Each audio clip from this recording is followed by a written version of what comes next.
안녕하세요. 안녕하세요. 반갑습니다. 반갑습니다. 사랑합니다. 사랑합니다. 쉽지 않은 상황이 계속되고 있습니다. 오늘이 8월 마지막 주, 또 8월의 거의 말일인데 그렇게 따져보면 코로나가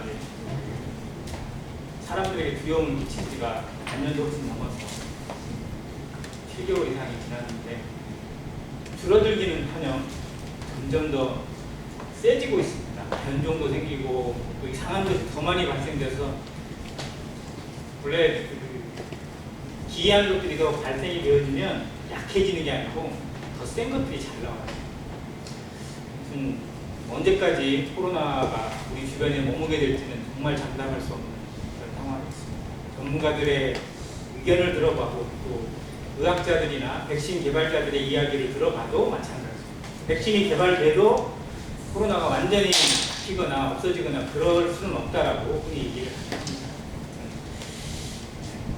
주님의 뜻이 무엇인지를 분별하는 지혜가 우리 가운데 있기를 원하고, 지난 시간에 중간에서 드렸던 말씀 주보에 이렇게 좀 정리가 되긴 한데 잠깐 좀 점검하고 살피고 지나갔으면 좋겠습니다. 지난 시간에 향단의 상품에 대한 재료들을 보면서 기도의 능력이나 자세, 또 예배에 합당한 어떤 자세들을 생각해봤습니다. 우리 삶에 정말 하나님 앞에 예배하는 삶이 되기 위해서 예배의 자세에 꼭 필요한 4가지, 그리고 특별 재료 1가지를 생각했는데 같이 좀 보고 하겠습니다. 첫 번째 재료가, 첫 번째 자세가 뭐였죠? 예배의 자세, 기억하고 생각하는 것. 두 번째는 감사, 세 번째는 경외하는 것, 네 번째는 경의하는 것. 놀라운, 정말 마지막이 저는 가장 어려운 것 같아요. 기억이나 감사나 이거는 기본적으로 좀 되는 것 같은데 경외하는 거 혼자는 되는 것 같아요. 근데 놀라워하는 거는 시간이 지나면 지날수록 더 익숙하지 않은 거예요.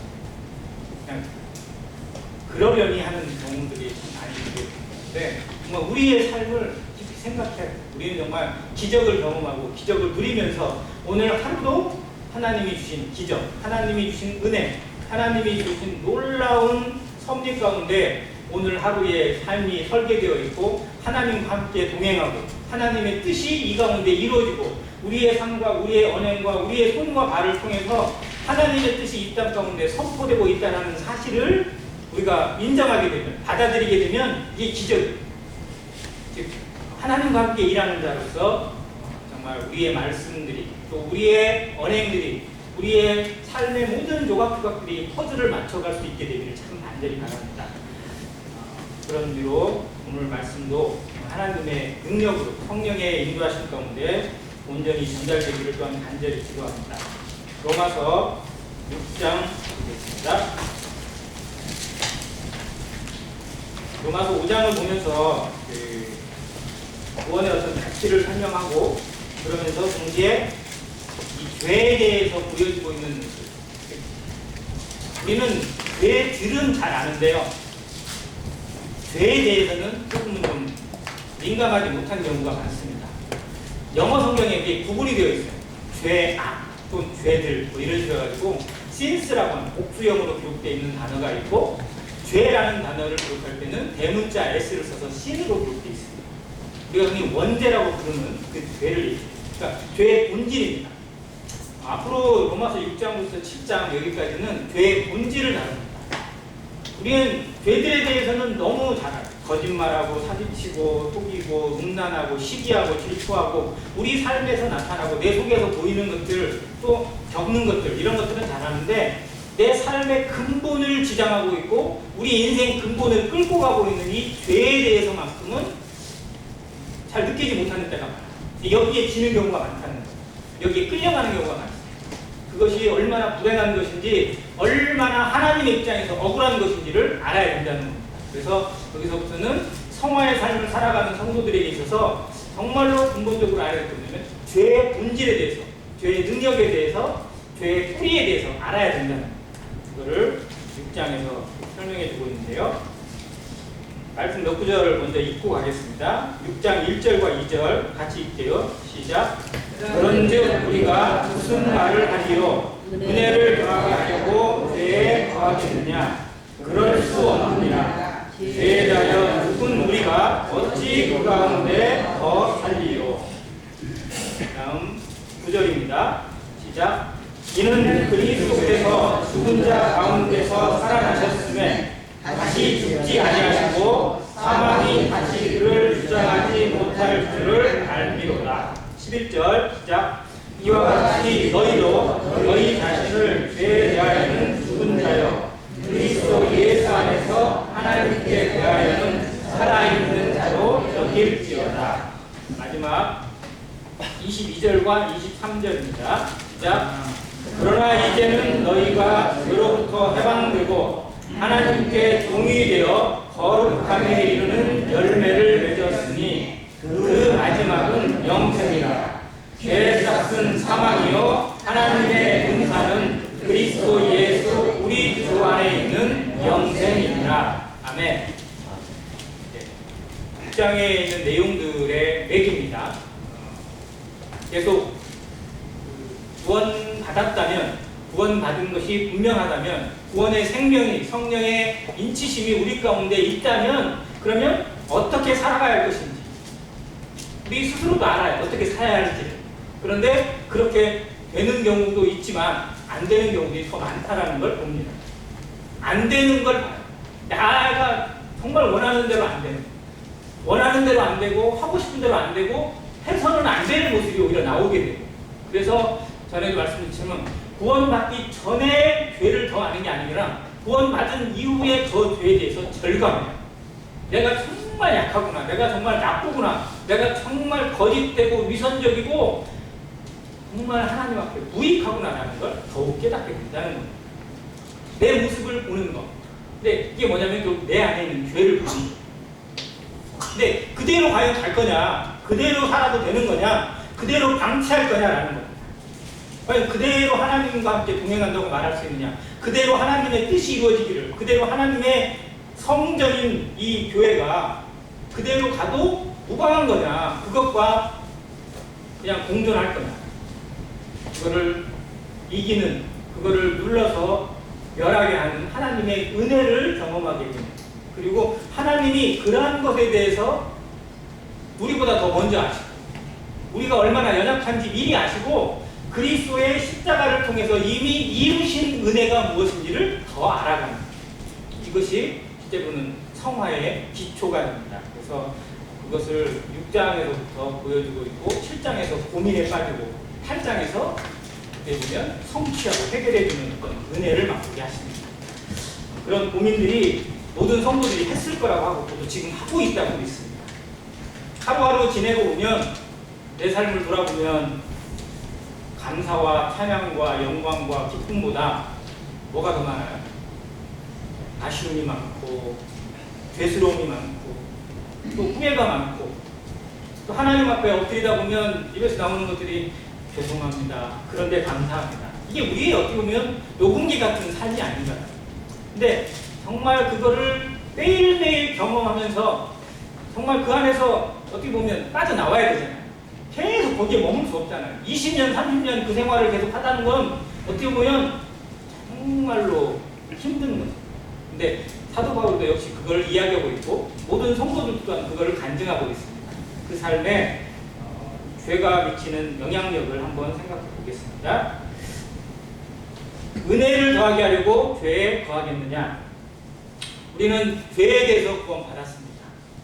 모든 죄가 사함을 받았고, 죄의 어떤 능력도 우리를 사망으로 이끌 수 없다라는, 즉 예수 그리스도의 십자가와 그 보혈이 우리를 가장 완벽하게, 가장 안전하게, 가장 영원히 구원하신 것을 믿습니다. 그래서 죄를 범한다 하더라도, 내 가운데 내 삶에 여전히 죄가 있다 하더라도 구원이 취소되지 않는 것을 알아요. 근데 그게 조금 거꾸로 생각하면 뭐냐면, 그럼 죄를 지어도 되네? 라고 나올 수 있다는 거예요. 죄를 지어도 아무 상관없네? 라고 나오게 되면 된다, 안 된다? 안 된다는 거예요. 그건 아니라는 거예요. 근데 그 말이 틀린 말은 아니라고 이야기를 하면 할 말이 없어요. 그 그 말도 맞아. 그런데 그렇게 살면 된다 안 된다? 아니라는 거예요. 그런 태도와 그런 자세로 나가는 건 성경적인 것이 아니라는 거예요. 근데 이 문제로 가장 문제가 됐던 데가 어디냐면 바로 구원파예요. 근데 그건 구원파만 문제였느냐? 아니에요. 초대교회 당시에도 문제였어요. 초대교회 당시에도 그런 주장, 그런 이단적인 사상들이 계속 진리를 침범하고 교회에 침투되어지고 성도들의 삶을 어렵게 했습니다. 그것이 지금까지 계속 그래요. 어느 시대나 그런 사상들이나 그런 잘못된 것들이 항상 있어 왔다는 겁니다. 자, 그것을 경고하고 있어요. 그럴 수 없느니라 죄에 대하여 죽은 우리가 어찌 그 가운데 더 살 수 있겠느냐. 여기서 중요한 단어가 뭐냐면 죄에 대하여 뭐 했다고요? 죽은 우리. 그래서 오늘 제목은 같이 따라해주세요. 죄에 대하여 죽은 자. 죽을 자가 아니고요. 죽은 자예요. 과거 완료형입니다. 죄에 대하여 죽은 자가 어찌 더 그 가운데 살 수 있겠느냐라는 겁니다. 그러면서 이제 3절부터 보여주는 게 세례를 보여줘요. 세례. 침례라고 우리가 얘기하는데 침례가 과연 뭐냐? 너희가 예수의 이름으로 또 하나님의 이름으로 침례를 받았을 때 과연 무슨 의미로 그걸 받았는지 한번 생각해 보라는 겁니다. 무릇 예수 그리스도 예수 합하여 세례를 받은 우리는, 여기에는 우리가 받은 물 침례에도 해당되지만요, 실제로는 성령의 세례를 더 포함하고 있습니다. 그의 죽으심과 합하여 세례를 받은 줄을 알지 못한다. 뭐 합해서요? 죽은 것. 그래서 우리는 처음에 침례식을 하러 간다고 할 때 모임의 성도들이 뭐 하러 가자고 했어요? 침례식 할 때? 장례식 하라고 했어요. 장례식 치른다고 했어요. 죄에 대해 죽은 우리의 육신을 그냥 그리스도의 이름으로, 하나님의 권능으로 세상 가운데 장례를 치르고 이제 살아나는 것, 일어나는 것, 예전의 내가 아니라 뭐예요? 새로운 나, 새 생명의 나, 하나님의 이름으로 거듭난 나. 몸은 똑같은 것 같은데 신분이 바뀌어 있고 모든 것이 바뀌어져 있는 나로 살아가는 것을 의식합니다. 그래서 성경적인 침례가, 우리가 하고 있는 침례가 정말 진리에 합당하고 하나님의 말씀에 합당합니다. 약식 세례를 하는 그런 데가 불가피하게 하는 경우는 이해를 해요. 하지만 정말로 그들도, 그렇게 행하는 장로교회 목사들도 침례가 옳다라는 건 인정합니다. 제 친구도 있는데 그걸 알아요. 근데도 다른 사람 어느 많을 때는 뭐 새신도가 막 100명 되고 그런데 이 사람들 전부 다 물에 다 집어넣을 수 없으니까 그냥 뿌리는 거를 그냥 하는 거예요. 근데 마음은 그걸 안다는 거예요. 그러나 실장 보여주는 그 부분에 참 중요하다는 걸 다시 한번 생각합니다. 자, 그렇다면 그와 함께 죽었다면, 죽으신 것을 인정하고 받아들인다면, 그러면 그와 함께 다시 살아나는 것도 알아야 된다는 겁니다. 죄에 대하여 죽은 자를 깨닫기 위해서 여기에 원칙이 있습니다. 첫 번째 원칙은 알라는 겁니다. 알아야 한다는 겁니다. 두 번째는 11절에 나오는 여길지어다라는 단어입니다. 3단계로 가는데요. 세 번째는 그렇게 여기면 그 다음에 어떻게 되냐면 드리라는 겁니다. 첫 번째는 알라, 두 번째 여기라, 세 번째 드리라고 합니다. 제일 중요한 건 뭐냐면 알아야 돼요. 믿음도 실제로는 아는 것에서 옵니다. 듣는 것에서 와요. 마찬가지로 구원의 성화, 삶의 변화, 성도의 삶에 능력이 나타나고 변화가 나타나고 성령의 충만함이 연결되어지고 그 성령으로 살아가고, 그리고 복음의 열매 또 성화의 열매가 맺혀지게 하기 위해서는 가장 먼저 뭐냐면 하나님이 우리 가운데 행하신 그 은혜를 더욱 알아야 돼요. 은혜를 모르니까, 하나님이 행하신 그 능력의 가치를 모르니까 무시하고 살아가는 경우가 많다는 겁니다. 그래서 제대로 알아요. 알아도 겉으로 아는 것이 아니라 제대로 알 수 있는 그런 모습이 필요하다는 겁니다. 그래서 여기에 세 가지가 나와요. 알라는 것이. 3절에 우리는 그의 죽으심과 합하여 세례를 받은 줄을 알지 못하느냐. 너희가 침례를 받고 그 구원을 받은 표를 한 것은 그의 죽으심과 합하여 받은 거다라는 걸 알라는 겁니다.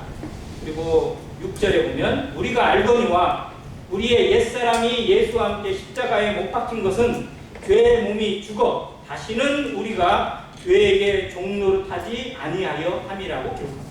여기서 우리가 알거니와 라고 되어 있어요. 이걸 알아야 돼요. 우리의 옛사람이 옛 성품입니다.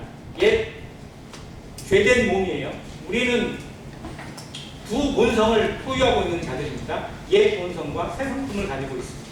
그 옛사람, 우리 가운데 여전히 살아 숨쉬고 있고 움직이고 있고 주장하고 있고 나를 마음대로 끌고 가려고 하는 이 본성, 옛사람이 예수와 함께 십자가에 못 박혔다는 거예요. 성경이 말씀해주고 있고 하나님이 증언하고 있는 사실입니다. 진리예요. 그러나 그 진리가 내 안에서는 동의가 안 됐어요. 그것이 우리 상태입니다. 즉 하나님이 정하셔 있는 진리와 내게 이루어져 있는 상태는 차이가 있을 수 있어요. 그러나 이것을 일치시킬 때 하나님의 말씀이 내 것이 되고 하나님의 은혜가 나의 것이 됩니다. 일치시키는 거예요. 믿음도 일치입니다. 하나님이 이루시고 그리스도가 성취하신 것을 내가 그대로 믿고 따르는 것, 이것은 거기에 동의하는 거고 그걸 받아들이는 거예요. 영접하는 거예요. 일치가 되는 거예요. 그것이 믿음이에요. 마찬가지로 성화도 역시 하나님이 하신 것, 하나님이 그리스도의 십자가를 통해서 우리 옛사람이 이미 십자가에 못 박혀 죽었다라는 사실을 선언해주고 있는 것을 일치시키라는 거예요. 나는 죽었구나라는 거예요. 그걸 일치해 가는 것, 이걸 알아야 돼요. 갈라디아서 2장 20절을 우리가 너무나 잘 알고 암송하고 노래도 부릅니다. 그런데 그 말씀을 노래는 부르는데 암송을 하는데 삶에 적용을 시키지 못하면, 그걸 인정하지 못하고 받아들이지 못하고 계속 나타나도록 방치하고 있다면 그건 말씀을 아는 게 아니라는 거예요. 말씀을 아는 건 그렇구나라고 나를 거기에 일치시키는 겁니다. 뭔가 삐져나올 때마다 다시 잘라야 돼요. 아, 나는 죽었는데 이건 아니지 라고 나를 단돌이 할 수 있는 것, 이것이 아는 겁니다. 제대로 아는 거예요. 그러니까 알면 우리에게 의지를 가지고 의지를 통해서 그 말씀이 내 것이 될 수 있도록, 내 삶의 일부가 될 수 있도록 계속해서 내 안에 주장이 이루어져요. 말씀이 주장을 합니다. 성령이 우리 가운데 주장을 하세요. 그거를 경험하는 겁니다. 이것이 진정한 알미예요. 그냥 아 그렇구나라고 해서 알고 지나가는 것이 아니라 아 정말 이 말씀이 그렇다면, 하나님이 그러시다면 그렇구나라고 내 삶에서 적용시켜 가는 것, 이걸 알라는 거예요. 그래서 죄의 몸이 죽어 다시는 우리가 죄에게 종로로 타지 아니하여 하니 하나님이 이루신 거예요. 우리를 죄 가운데서 건지실 뿐만 아니라 다시는 죄로 말미암아 죄에게 종로로 타거나 죄에 끌려다니지 못할 수 있는 상태로, 완벽하게 죄에서 벗어나 있는 상태로 하나님은 이미 이루셨어요. 이게 그리스도의 십자가입니다. 그러나 그 삶이 하나님이 이루신 것이 나에게서는 완전히 이루어졌어요? 안 이루어졌어요? 아직 안 이루어진 거예요. 그거를 확인해 가는 가장 첫 번째 원칙은 아 하나님이 그렇게 하셨구나, 내가 하는 게 아니구나라는 걸 알라는 거예요. 하나님이 하신 일을 알고 그걸 영접하고 그걸 깨닫고 거기를 인정하라는 거예요. 그리고 아까 읽은 저런 9절에 이는 그리스도께서 죽은 자 가운데서 살아나셨음에 다시 죽지 아니하시고 사망이 그를 주장하지 못할 줄을 알미로다. 여기에는 이제 뭐가 포함되냐? 부활이 포함되어 있어요. 죽으실 뿐만 아니라 다시 살아나셨어요. 그 살아나심은 이제 죽음이 영원히 주장하지 못하는, 죽음이 어떻게 손을 못 쓰는 상태, 사망이 어떻게 할 수 없는 완전한 자유, 완전한 하나님의 평강의 진리 상태로 우리를 인도하셨구나라는 걸 알라는 거예요. 즉 내가 한 게 없어요. 내가 노력해서 그걸 이룬 게 아니라 하나님이 이미 이뤄놓으신 것을 먼저 알라는 거예요. 구원도 아는 거고 이 성화도 결국은 먼저 아는 것에서 시작돼요. 근데 성화의 단계가 뭐냐면 우리 몸이 복종이 돼야 되는 것이 과정이에요. 믿음은 어떻게 보면 동의하고 이 안에서 마음으로 지식으로 동의만 되어지면 어떻게 보면 이러니까 천의는 어떻게 보면 쉽게 와요. 그러나 성화는 뭐가 제일 문제냐면 내가 문제예요. 내 생각이 문제고 내 고집이 문제고 내 자존심이 문제가 되다 보니까 계속 하나님이 이루신 것이 이 안에서 안 이루어지는 거예요.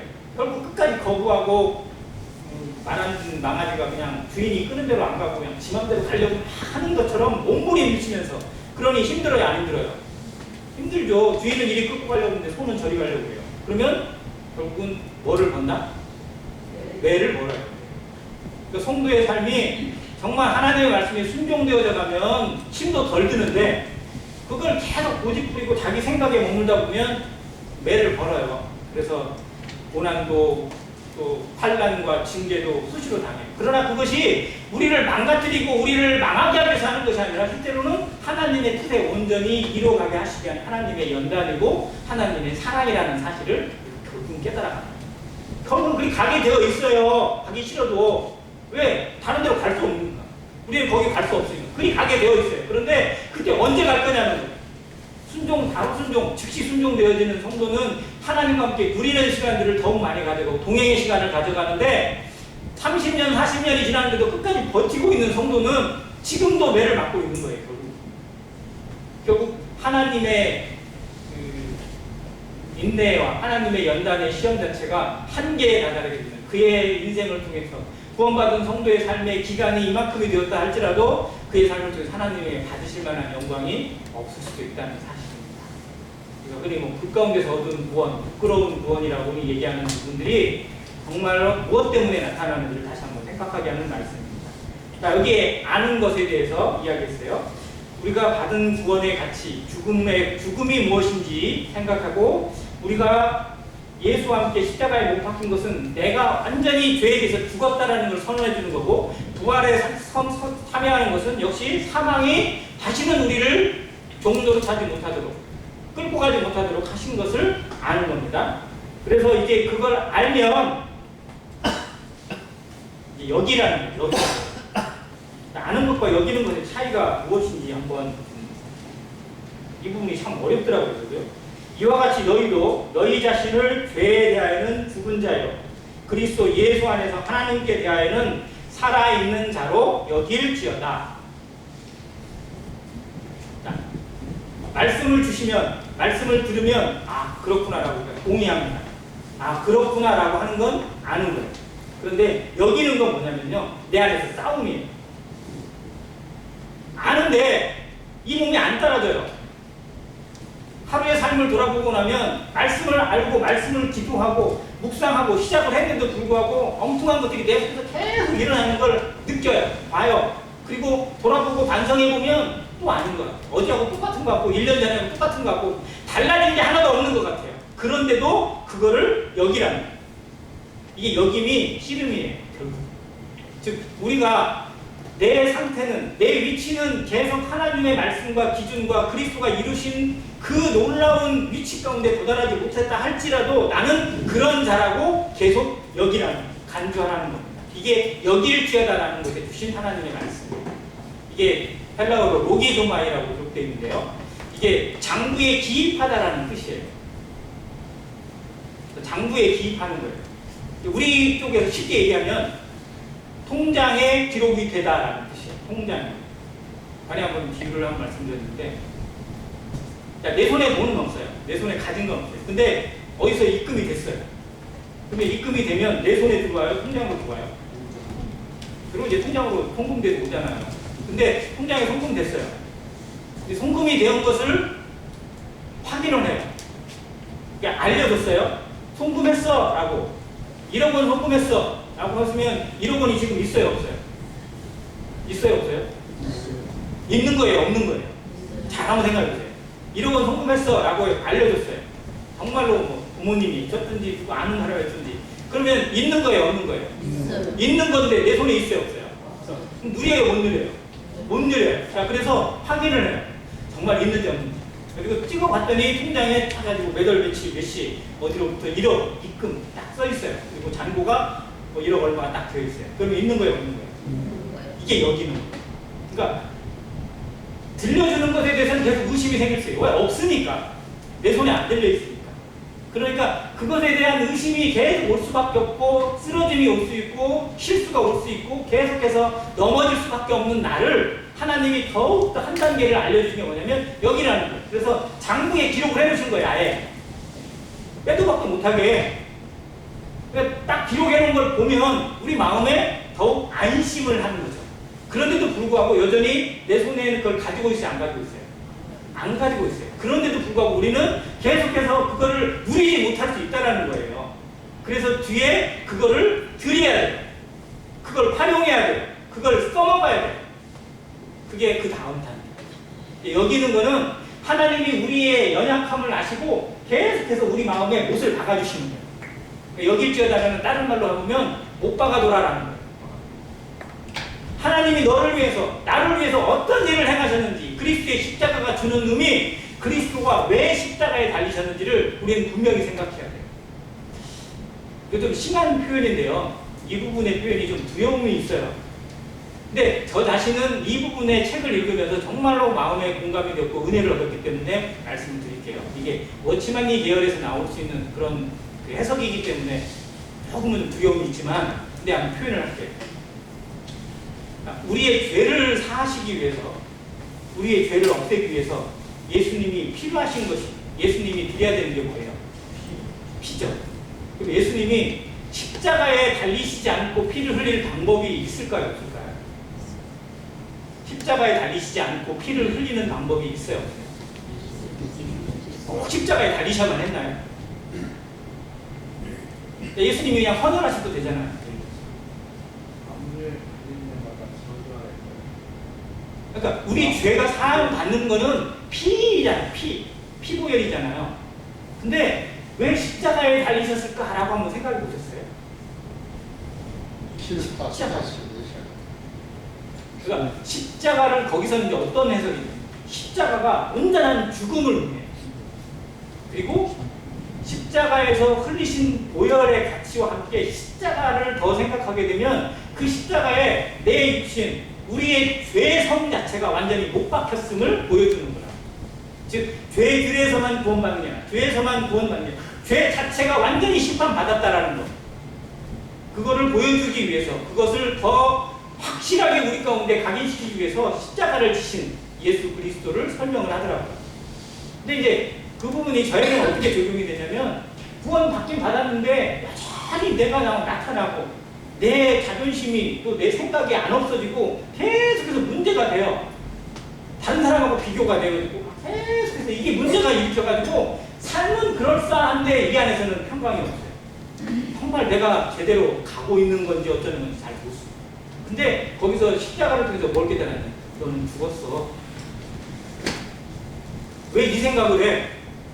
네 생각이 무슨 의미가 있는데? 너는 죽었잖아. 그리스도와 함께 십자가에 못 박혔다며.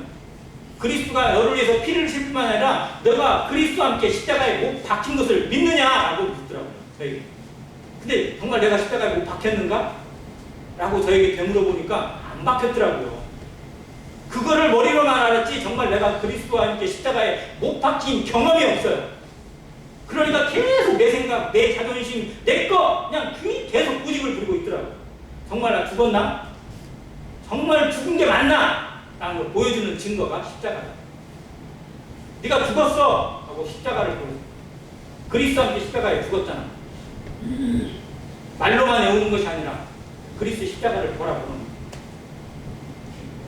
그걸 바라볼 때 정말 내가 죽었구나라는 걸 인정하게 되고, 그 안에서 죽었다면 그것이 더 이상 주장할 수 없고 아무 힘도 없고 무력한 거예요. 육신은 무력한 거고 내 죄성 자체는 나를 어떻게 할 수 없는, 어떻게 움직이고 어떻게 해방을 놓을 수도 없는 존재라는 사실. 그렇게 생각해 보니까요, 나는 나를 학대할 수 있는, 나를 자학할 수 있는 권리도 없더라고요. 제가 정말로 자학이 많았어요. 너무 심하게 얘기할게요. 전 자살도 정말 많이 했었어요. 구원받은 형부가 그런 생각을 하면 안 되지만요, 정말로 그 생각이 막 들을 때가 있었어요. 근데 그게 하나님 앞에 얼마나 큰 알려진지를 십자가를 통해서 생각하게 하시더라고요. 나는 그럴 자격도 없어요. 그럴 만한 자격도 없는 자가 무엇은 뭐 대단한 것처럼 하나님 앞에 자기를 내세우기 위해서, 자기를 뭔가 좀 자존심 세우기 위해서 막 그런 생각 가운데 머물러 있는 것이 결국은 하나님의 십자가를 무시하고 그리스도의 사랑을 무시하는 거고 하나님의 은혜를 무시하는 거라는 사실을 보게 하시더라고요. 그래서 십자가를 바라보면서 할 말이 없는, 내세울 게 없어.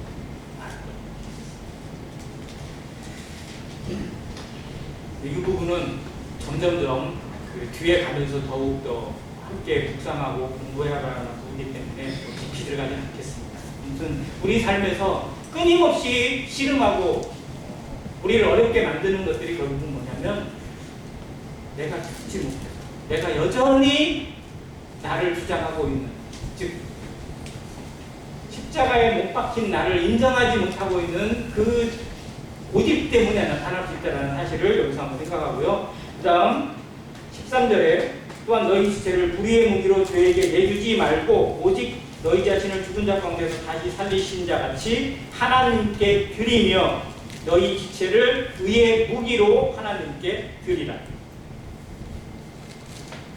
우리 자신을 하나님께 드리는 것, 이것이 그리스도께서 십자가를 통해서 자신을 내어주실 뿐만 아니라 죽음 가운데서 부활하신 것을 설명해 주고 있습니다.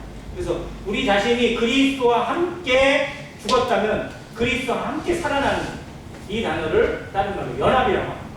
그리스도와 함께예요. 그리스도가 죽으실 때 우리가 함께 죽었습니다. 이것이 온전한 구원이잖아요. 함께 살아났어요. 그리스도와 함께 살아난 생명이면 그것은 이제 하나님의 것입니다. 하나님 안의 것이고 하나님께 소유물이 되어 있고 하나님의 도구가 되어 있어요. 그러니까 우리의 생명은 원래는 하나님의 것이에요. 분명히 모든 인생은 하나님의 것입니다. 그런데 죄로 말미암아 사단의 해방으로 말미암아 죄 가운데서 하나님의 도구를 잃어버렸어요. 하나님의 평강을 잃어버리고 그 생명을 잃어버렸습니다. 그러나 이제 그리스도 안에서 그리스도의 십자가와 보혈로 말미암아 회복이 되어졌고 그 안에서 죄가 사라지고 죄가 심판받고 죄가 벗어나게 되고 생명 가운데서 다시 살아나게 되어서 이제 하나님의 것으로 회복이 되어졌습니다. 그래서 화목제물이라고 얘기합니다. 하나님과 화목되어졌어요. 하나님의 것이 되었습니다. 원래의 위치로 다시 돌아온 거예요. 원위치로. 그러면 이제 하나님 앞에 하나님의 것으로 드리는 것, 하나님의 뜻 가운데 살아가고 하나님의 말씀이 서고 하나님께 나타나는 것이 너무나 당연하다는 거예요. 이게 대단한 게 아니고 저 성도 대단해. 저분 정말 대단한 성도야. 이게 맞는 말이 아니고 어떻게 보면 그게 지극히 당연하다. 그렇게 안 사는 성도가 진짜로 문제가 아니에요. 그걸 갸우뚱하게 생각해야 되는데 우리는 그렇게 안 사는 걸 당연하게 여기고 정말 그 가운데 순종하고 헌신되어지고 살아가는 성도를 막 대단하게 여기는 그런 모습이 나타날 수 있다는 거예요. 근데 우리가 그렇게 사는 것이 지극히 당연해요. 왜요? 내가 하는 것이 아닙니다. 하나님이 하신 일이니까. 하나님이 이뤄놓으신 것을 받아들이고 여기고 그대로 그냥 나아가는 거예요. 이것도 내가 드리는 게 아니라 내 안에 계신 성령, 내 안에 계신 생명의 능력, 거듭난 그리스도와 연합되어져 있는 이 새로운 본성이 그렇게 이끌어 가신다라는 걸 알라는 거예요. 그래서 이 싸움이 이제 우리에게 시작되어졌습니다. 구원받은 성도는 싫든 좋든 원하든 원하지 않든 간에 계속 내 육신에 있는 본성과 싸우고 있고 죄와 싸우고 있는 자들입니다. 이게 영적 전쟁입니다. 우리는 치열하게 전쟁을 하는 자들이에요. 성도의 삶은 전쟁의 시간. 전쟁하는 나라, 전쟁하는 군대는 좀 미안한 얘기지만 휴식이 없어요.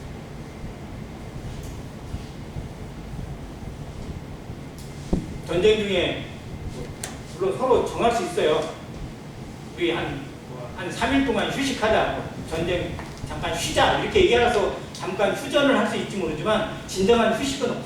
어떻게 보면 영적입니다. 그런데 매일 싸우는 와중에 매일 전쟁을 치르는데 삶은 항상 하나님과의 평강을 누릴 수 있는 이것이 성도에게 주신 특권입니다. 전쟁은 얼마나 피곤한지 몰라요. 5분 대기조를 군대에서 해봤어요. 군화를 못 벗어요. 5분 대기조에 걸려있으면요 군화를 벗을 수 없어요. 군화를 벗기는 벗을 때가 있긴 있어도 항상 언제든지 출동할 수 있는 준비가 되어 있어야 돼요. 잠을 자도 그냥 선잠을 자야 되고요. 무기도 항상 곁에 가지고 있든지 군복 입고 자요. 그냥 옷을 갈아입지도 못해요. 그리고 새벽에 울릴 수도 있고 아침이 이른 시간에 울릴 수도 있고 아니면 쉬다가 울릴 수도 있어요. 그러면 쉬다 말고 나와서 그냥 출동을 해야 됩니다. 5분 안에 집결 못하면 벌받게 되니까. 근데 우리의 영적 싸움은 어떻게 보면 5분 되기도 더한 거잖아요. 우리는 매일 매 순간마다 내 육신과 싸우고 있어요. 근데 싸움을 느끼고 있는 성도는 정말 기도를, 말씀을, 그리고 성령의 임재를 놓칠 수가 없어요. 얼마나 민감해 있어요. 그런데 우리가 얼마나 많은 순간 그거를 방치하고 있냐. 그러다 보니 7장에 있는 모습처럼 그냥 죄 가운데 끌려가고 육신 가운데 끌려가고 율법 가운데 끌려가는 모습을 내면으로 보고 있습니다. 한심할 때도 있고 답답할 때도 있고 억울할 때도 있고 그렇지만 우리가 그게 현실이라는 거예요. 그것이 이제 이 이론에서 보여주고 있는 것을 보기 경험하게 하는 것이 7장에 나와 있는 우리 현실의 모습입니다. 근데 그걸 통해서 그 아픔을 통해서 그 실패를 통해서 진정한 하나님의 은혜를 경험하게 하시는 또 8장으로 연결되는 걸 보면 참 그것이 우리를 얼마나 잘 아시는지 우리를 얼마나 잘 알고 계시고 얼마나 놀라운 것을 예비해 주시는지를 보여주는 대목이기도 합니다. 아무튼 이 죄라는 본성에 대해서 우리는 때로는 너무 몰라서 문제가 될 때가 있습니다. 자, 이제 여기 죄를 좀 정리할게요. 구원을 3단계로 이야기합니다. 칭의와 성화와 영화로 이야기합니다. 이거는 동시에 죄에 대한 구원을 이야기할 때 설명되어지는데요. 칭의는 죄의 결과로부터 구원입니다. 죄의 형벌로부터 구원이에요. 이건 죄의 결과일 뿐이에요. 죄의 끄트머리입니다. 죄로 말미암는 심판, 죄로 말미암아 지옥에 떨어지고 죄로 말미암아 형벌을 받아야 되는 것으로부터 구원받는 것. 이것이 칭의입니다. 의롭다함을 받는 거예요. 그런데 성화는 뭐냐면 죄의 능력으로부터 구원이에요. 죄의 본질로부터, 죄의 뿌리로부터 구원입니다. 즉 우리를 계속 죄인으로 살게 만드는 그 근본에서부터 구원받는 거예요. 이 뿌리가 더 무서운 거잖아요. 뒤에 열매는 어떻게 보면 그게 전부가 아니라 정말 진짜는 뿌리에 담겨 있잖아요. 그러면 영화는 뭐냐? 죄의 자체로부터 구원. 죄의 모든 것으로부터 구원. 가장 온전하고 가장 완전한 구원은 영화에 이르는데 실제로는 영화는 우리가 하는 게 없어요. 근데 우리의 동의가 필요하고 우리의 순종이 필요하고 우리에게 어떠한 것이 요구되어지는 것들은 성화의 과정에 담겨 있습니다. 그래서 칭의도 우리가 한 게 없고요. 영화도 우리가 하는 게 없어요. 근데 우리가 동의해야 되고 그럼 우리가 하는 게 아니지만 하나님께서 우리와 함께 하시는 것이 뭐냐면 성화의 과정입니다. 이 영적 싸움을 왜 하게 하시는지 우리 삶에서 깨닫게 되었을 때 은혜가 됩니다. 그걸 저는 은혜 위에 은혜라고 믿습니다. 구원받은 은혜뿐만 아니라 하나님과 함께 일하고 하나님과 함께 움직이고 동행하고 고민하면서 이루어지는 하나님의 그 친밀한 은혜, 하루하루 삶의 그 간절함 가운데서 하나님이 나를 이끄시고 나를 붙드시고 그 석에서 정말 아무것도 아니고 미약하고 연약하기 짝이 없는 나를 통해서 하나님이 이루어가시는 하루하루의 시간들, 그 오묘하고 신묘막측하고 그 놀라운 영적인 능력들, 그 삶을 통해서 나를 벗겨내가고 변화시켜가고 다듬어가고 하나님의 그릇으로 정말 매끈하고 부드럽고 하나님 앞에 충성된 어떤 그런 도구로 만들어가는 그 손길들, 장인의 손길처럼 한 땀 한 땀 만들어가서 걸작품이 나오게 하시는 그 하나님의 은혜를 우리는 이 말씀을 통해서 배워가고 있습니다. 이것이 죄와의 싸움이에요. 죄에 대해서 죽은 자로 우리를 여길 때, 우리를 배워갈 때, 그리고 그 가운데서 말씀이 주실 때마다 나를 드릴 때, 그냥 내어드릴 때. 왜? 우리는 자격이 없으니까. 요구할 수 있거나 주장할 수 있는 자격이 없는 자들이니까 필요하고 주인이 부르시면, 주인이 요구하시면 그냥 내어드리는 것. 그걸 배워갈 때 우리 삶을 통해서 하나님이 이루어가시는 구원의 능력, 구원의 선물을 더욱더 경험하게 하십니다. 이거를 모든 성도가 힐튼지 도튼지 경험합니다. 그 가운데 순종하는 성도는 더 복의 복을 누릴 것이고 끝까지 거부하고 거절하고 고집 부리는 성도는 아까 말한 것처럼 매를 볼 것입니다. 우리의 삶이 정말 복의 복을 누리는 성도, 그러한 아름다운 성도의 삶이 되기를 간절히 바라면서 매를 덜 맞는, 안 맞을 수는 없어요. 매를 덜 맞는 그러한 성도의 모습을 배워가게 되기를 바랍니다. 감사합니다.